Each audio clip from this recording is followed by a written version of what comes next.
Hello again, friends. It's Carrie from the Portland Public Library in Portland, Maine, joining you from the Sam L. Cohen Children's Room to read another chapter of George by Alex Gino, published by Scholastic. Chapter 7. Time drags when you're miserable. The days passed George in a haze of unhappiness. She dragged herself through a daily routine. She dragged herself out of bed in the morning and to the bathroom. She dragged herself downstairs and dragged her spoon through her cereal and up to her mouth. She dragged herself to the bus stop through the day and back home again. Kelly didn't call once that week, and George didn't call her. They didn't even eat lunch together.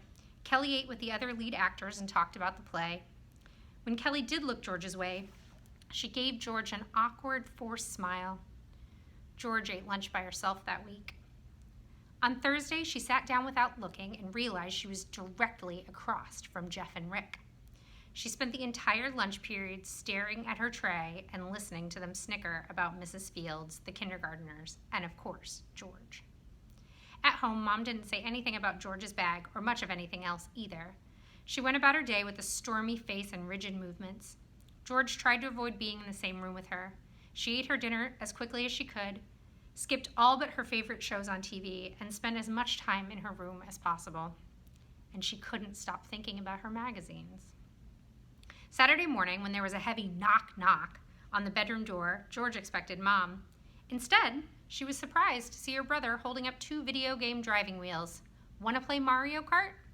Scott hadn't asked George to play video games in months. They used to play almost every day. George would come home after school to find Scott on the couch, watching wrestling and ignoring his homework. They would play until Mom got home and yelled at them to turn off the TV and get their homework done. Now, Scott usually came home just in time for dinner, if not later. Why? George asked, still deep in the fog of her misery. If Mom catches me on the couch playing video games, she'll make me do chores. But if we're playing a game with my kid brother, Scott ruffled George's messy hair, she'll call it fraternal bonding or something, and maybe let us play a few more rounds. Scott's reason seemed selfish enough to be genuine, so George joined Scott in the living room and took a seat on the right side of the couch. They selected their cars and drivers. Scott drove as Bowser, the reptilian arch-villain of the Nintendo game series. He loved being able to knock into the smaller characters and send them flying. George selected Toad. She liked the happy sounds the little mushroom made. When she was alone, she sometimes drove as the princess, but she didn't dare choose her in front of Scott. A creature in the sky floated down with a checkered flag in its hands. After a brief countdown, the race was on. The pack of characters vied for the lead, throwing obstacles and running through one another while invincible. Scott and George made their way through the maze. At the announcement of the final lap, they were in first and second place. The computer players were nearly a half a lap behind. As they turned into the last long straightaway, George shot a red shell into the void ahead of her. The shell whooped along until it slammed into Scott, sending him spiraling in the air. On screen, Bowser pumped his fist in anger and slowly puttered back onto the road. He was a heavy beast and took a long time to gain speed. Toad zipped past and into the lead. The finish line was just ahead, and George crossed it moments before Scott caught up. Scott roared like a dinosaur and shook his wheel in the air. George giggled. You know, Scott said, that's the first time I've ever heard you laugh in a week. Yeah, George said. Girl problems? Scott asked, his eyes focused on the television screen as the cloud creature announced the start of the next course. No, George said. She knew that wasn't true. Being a secret girl was a giant problem. What about Kelly? I've told you, George said through gritted teeth. She is not my girlfriend. She bit her lip as she veered around a sharp corner. I haven't seen you on the phone with her all week. Just forget it. Are you two having a fight? No! The wheel felt moist in George's clammy palms. Scott laughed before knocking a car into a pool of lava. What's so funny? Sure sounds like you're having a fight. Shut up, Scott. Whatever. She's not my girlfriend. Shut up! George turned to her brother, turning the wheel along with her. Toad screamed his way down a ravine as the lower half of the screen fell into a deep, dark hole. See what you made me do? Scott pulled into the lead for the final lap. George climbed into 5th place by the second she crossed the finish line, but it still put her in 3rd in the overall rankings. They played the 3rd round in deadly silence, racing through the final lap as competitively as if they were in the Indianapolis 500. They were battling for 1st and 2nd place when Mario came through. He shimmered with invincibility and ran through both Scott and George's cars, sending them flying into the air and falling back down to the track at a dead stop. They hobbled over the finish line, booed at the defeated music that played on the television, and vowed together to crush Mario in the 4th and final round of the match. Scott bumped into Mario with massive force, and George used her speed mushrooms to plow through him at top speed. They laughed their way across the finish line. They came in 4th and 6th places, delighted that Mario had ended dead last. Scott and George played another game of Mario Kart, and another, until Scott insisted on switching to a shooter game. He promised George that it was fun and that she would enjoy it. She didn't, and after a few minutes, she left Scott to kill everything in sight. Chapter 8. Some Jerk. The schoolyard filled with kids on Monday morning. Younger boys played kick the rock and ran about wildly, while older boys crowded around electronic gadgets that were hidden in the bottom of backpacks during the school day. George leaned against the chain-link fence, watching some girls from her class jump rope. She knew the rhymes they sang, but no one would ask her to join. Boys didn't play jump rope. "Hi," a small voice spoke behind George. It was Kelly. She wore a faded blue shirt with a smiling whale on it that read, "I'm having a whale of a time." "I'm sorry I got the part of Charlotte." She twisted the toe of her sneaker into the blacktop pavement. George shrugged. "Are you mad at me?" Kelly asked. "No." "Good." Kelly took a deep breath. "And I'm sorry I ignored you last week." She scratched her neck. "And you know what? If you think you're a girl..." George braced for Kelly's next words. "Then I think you're a girl too." Kelly leaped onto her best friend and gave her a hug so big they both nearly toppled over. An open-mouthed surprise and joy on George's face only made Kelly smile harder.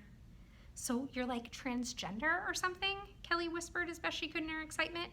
"I was reading on the internet, and there's lots of people like you. Did you know you can take hormones so that your body, doesn't go like all man-like?" "Yeah, I know." George had been reading websites about transitioning since Scott had taught her how to clear the web browser history on Mom's computer.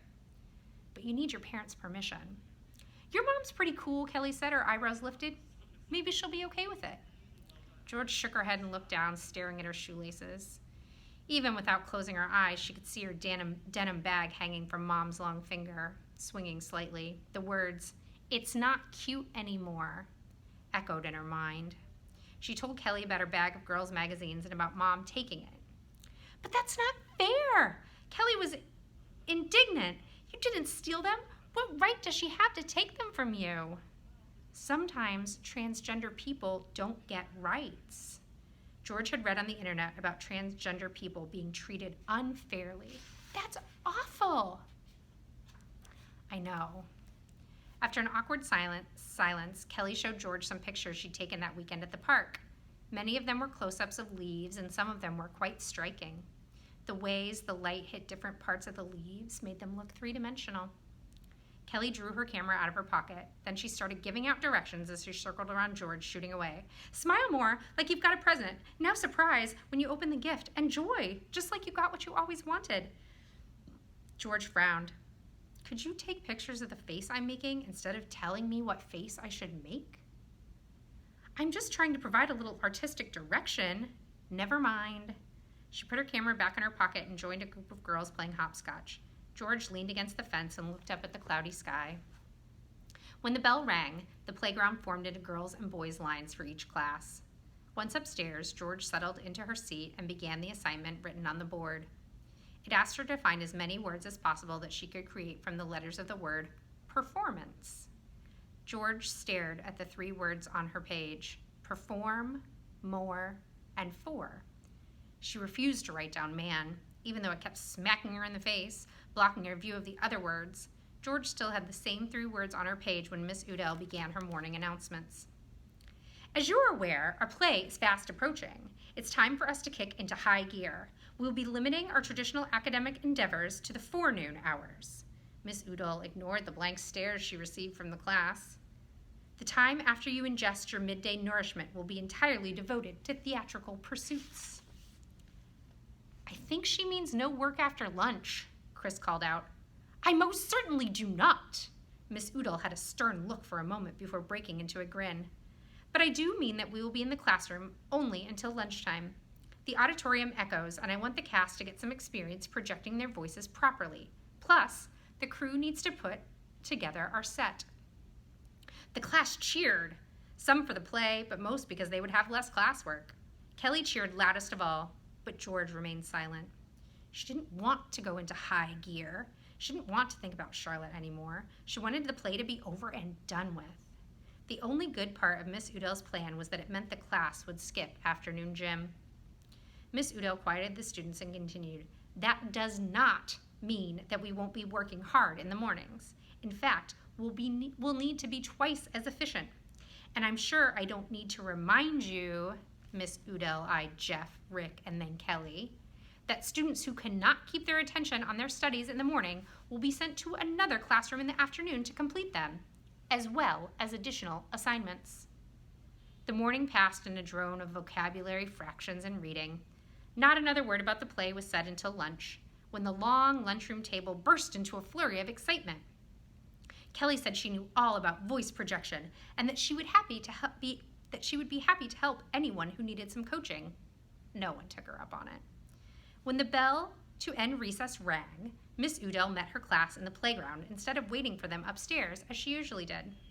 Mr. Jackson stood beside her. Miss Udall took the cast of the auditorium to practice on stage, leaving the remainder of the 4th grade in the schoolyard with Mr. Jackson to form the crew. Mr. Jackson was a tall black man with a mostly bald head and a thick mustache. He called his crew to sit in a circle under the rusted basketball hoop. A half-dozen cans of paint, a bag of brushes, some buckets, a heap of cardboard, and several large tarps waited in a pile underneath the bent rim. Okay, we've hashed out costumes, props, and music, said Mr. Jackson. Now it's time to create the backdrop for our actors, to bring literature to life. Remember, the lifeblood of a play is its crew. If the actors are like Wilbur, the star of the fair, then we are all like Charlotte, the unseen heroes who got him here. Now, let's help our stars put on some performance. Before the crew could begin painting, Mr. Jackson said they needed to develop a game plan. They argued about where to sketch hay bales, the pig trough, and Templeton's nest, and whether they needed to paint the Arabelle's kitchen at all. But everyone agreed that a dark corner at the top right would be perfect for Charlotte and her webs. Mr. Jackson would provide a letter to set up behind the backdrop for Charlotte to appear from above. George kept quiet until it was time to choose members of the crew to help out on stage, but then her hand was up first. If she couldn't be Charlotte, she could at least deliver the large cards with the painted spiderweb words on them to Kelly. She would also hold the ladder steady while Kelly performed from the top. She would be Charlotte's Charlotte, deeply hidden in the shadows. 2 girls and a boy from Mr. Jackson's class would carry props on stage and off. Rick volunteered to raise the curtain. Jeff didn't sign up for a job.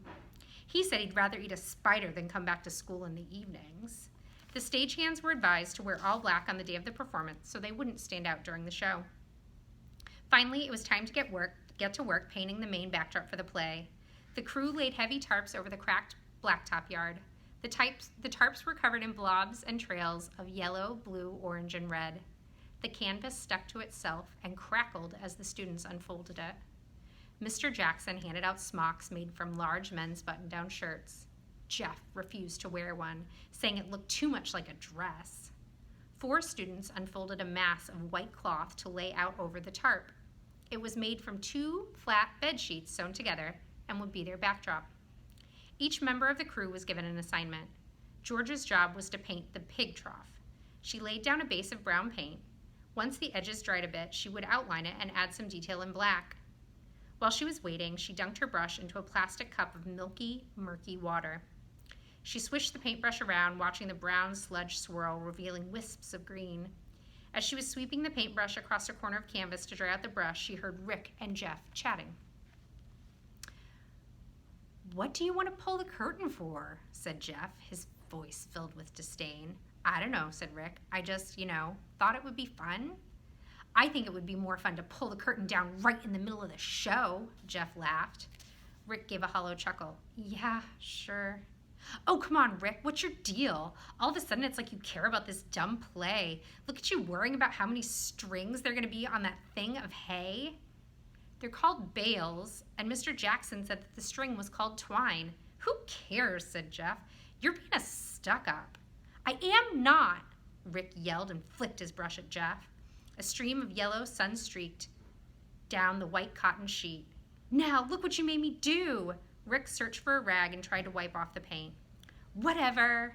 Even though George couldn't see him, she knew Jeff was rolling his eyes. What's the big deal anyway? She's just a stupid spider. Do you know what I'd do if I met a talking spider? Jeff waited for Rick to respond, but Rick was focused on his brush strokes. Jeff's wide brush sat in a pool of yellow on the tarp below a half-painted hay bale. I'd step on her, crush her under my foot like the freak she is. Freaky spider, stupid freaky spider. Jeff began to sing an unformed tune. Stupid freaky spider, I'm gonna step on you because it's what you deserve, you stupid freaky spider. I'm glad you died. George's face felt hot. Jeff had no right to talk about Charlotte like that. Jeff was always saying something mean. Charlotte wouldn't stand for it, and George wouldn't either. She grabbed a piece of blank paper, a cup of black paint, and a thin brush. She laid out the paper and set to work. By the time she was done, she was quite pleased with her own creation. Charlotte wasn't the only one who could express herself through a well-crafted word. George lifted the paper carefully and held it at her side between her finger and her thumb. She was so worried about whether the paint was already dry or whether the paper would smear against her leg that she barely thought about what she was doing or who she was doing it to. Meanwhile, her feet propelled her fast and hard toward her target. Jeff was lying face down on the pavement. He slathered a blue sky on top of the canvas, leaving globs of paint as he worked. Rick crouched nearby, painting a black line around the edge of the hay bale. As George passed Jeff, she dropped the paper. It was a direct hit, landing perfectly on his back, right in the middle of his white t-shirt. Hey, what the heck? Jeff's head whipped around. Sorry, said George. She whisked the paper off his back and grinned wildly. What a klutz, Jeff snorted and returned to his blue sky. He had no idea that the words, some jerk, glistened in black paint on his shirt, fashioned inside a simple spiderweb. Jeff was some jerk, and now everyone would know it. George bit her tongue to keep from laughing out loud. It had worked. The J was backward, but the words were clear. George crumpled up the paper and threw it into the big black trash bag. It wasn't until George sat back down that she froze. The color drained from her face, and her tongue seemed to swell. Jeff would realize what had happened soon, and he would know who had done it. She was dead. D-E-A-D, dead. George eyed Jeff nervously until Mr. Jackson announced it was time to pack up. Without cleaning a thing, Jeff lined up along the fence and Rick followed. Suddenly, there was a gasp from Rick and a scream from Jeff. Jeff whipped his t-shirt around. What the? His voice trailed off as he met Mr. Jackson's glare, but his eyes gleamed with fury. He rubbed his shirt as best he could, but it was too late. The paint was dry. Jeff gave up and turned it inside out, the tag pointing up and into his hair. George could smell her own sweat. Her neck felt hot, then cold and wet, then hot again. Her body wanted to run. Then Jeff was right in front of her. Rick was behind her. Hey, Rick, looks like somebody's finally starting to grow some balls. Jeff thumped his right fist into his left palm. George looked down at her feet and hoped that neither of the boys noticed the flush that had filled her cheeks. There was nothing George dreaded more than when boys talked about what was in their underpants. Her cheeks grew so hot that she felt like metal. She wished she were made of metal, with laser eyes that could slice Jeff in two. But she wasn't made of metal, and her eyes were as helpless as the rest of her. Jeff was a head taller, and he was thick too. Jeff's pinky was about the size of George's index finger, and Jeff kept pounding his fist into the other hand. Rick stood behind George. He wasn't as tall as Jeff, but he was taller than George, and stronger. Putting a hand on each of her shoulders, Rick easily held her in place. George felt a hard pit forming deep in her stomach. She looked over at Mr. Jackson, who was surrounded by students and art supplies. You think you're funny, don't you, freak? You think you can mess with me? You're such a freak. You're a freak, freak, freak, freak.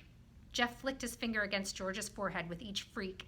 His words crawled under her skin, settling deep into the crevices of her bones. Without warning, Jeff pumped his arm back and launched his fist into George's stomach. She stumbled a few steps back into the chain fence, doubled over, and clutched at her waist, gasping for breath. George's body spasmed. She retched once. She retched twice. She opened her mouth wide, and vomit spewed forth in an arc that started at Jeff's shoes and splattered all the way up to his face. Then she slumped to the ground in a heap. Ew! Jeff screamed, wiping his face and looking at his hands in horror. Ew! Rick snickered. Shut up, yelled Jeff, tearing off his shirt as he was already wearing it inside out because of the web declaring him some jerk. He wiped his face and spit furiously. He reeked of the acrid barf that dripped down his pants. Chunks of burger and corn soaked his shoes. He jumped away in horror, but couldn't get away from the stench. Mr. Jackson ran over to the scene. Now, what's going on here? He asked. George, are you okay? Jeff was a sputtering, shirtless mess. George was still on the ground, holding her stomach, tears in her eyes. A crowd of students had gathered around. That kid punched that other kid, said a boy from Mr. Jackson's class, pointing at Jeff.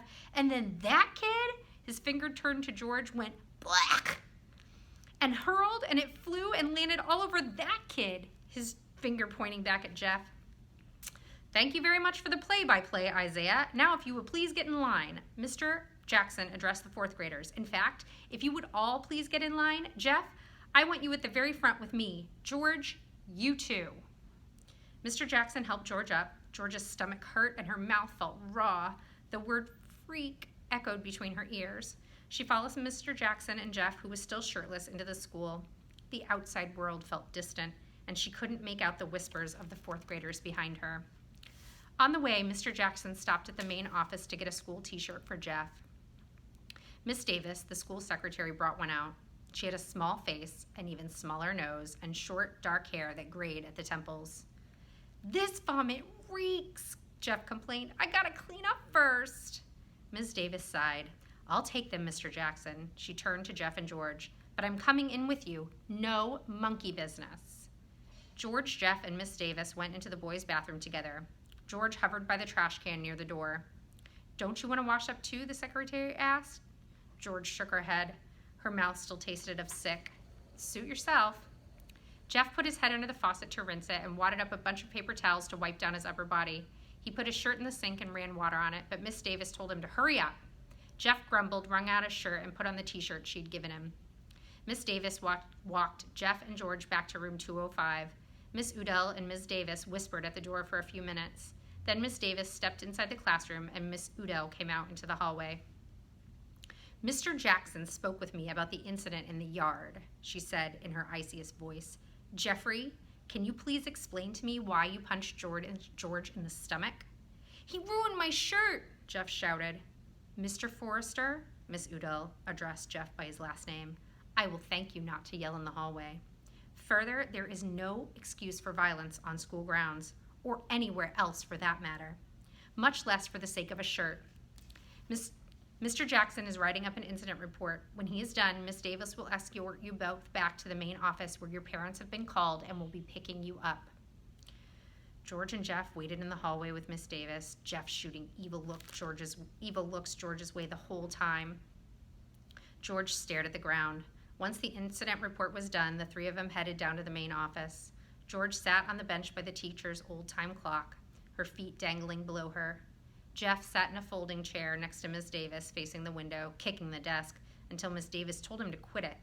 He would stop for about a minute, then resume kicking, softly at first, until Miss Davis yelled at him again. George's mom entered the office and rushed past George without even noticing her. Miss Davis pointed her directly into Principal Maldonado's office and advised George to follow. George had never been in the principal's office before and was surprised by how bright it was. Orange curtains framed windows that reached nearly to the ceiling, and piles of books were stacked around the room. Principal Maldonado sat at a large desk in the center of the room and invited Mom and George to sit across from her in two brown cushioned chairs. The principal had short gray hair and wore a turquoise necklace over a black turtleneck. She was a fat woman whose broad shoulders filled her chair with an easy self-confidence.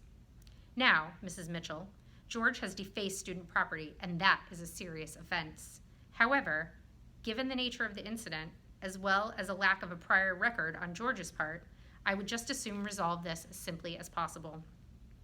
As the principal spoke, George's eyes scanned the wall behind her. List upon list of phone numbers and email addresses were taped up to the lower half, interspersed with handwritten notes held up with thumbtacks pressed directly into the wall.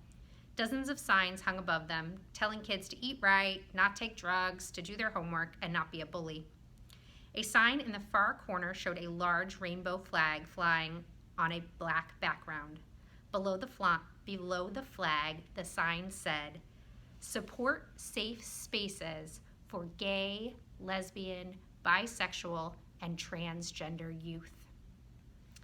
Reading the word transgender sent a shiver down George's spine. She wondered where she could find a safe space like that, and if there would be other girls like her there. Maybe they could talk about makeup together. Maybe they could even try some on. George stared at the sign and thought about finding other girls like her while Mom and the principal chatted. Principal Maldonado asked about recent changes in home life, but there hadn't been any since Dad left 3 years ago. Finally, the principal said, "Why don't you take George home for the day to give him some time to cool down, and we'll leave it at that." Mom thanked Principal Maldonado, who then turned her attention to George. "I wouldn't make a habit of bothering Jeff. Some kids like trouble, and they'll do whatever they can to find it. And if you land back in this office again, I can promise you I won't be so lenient." George hoped she'd never find out what that meant. See you next time.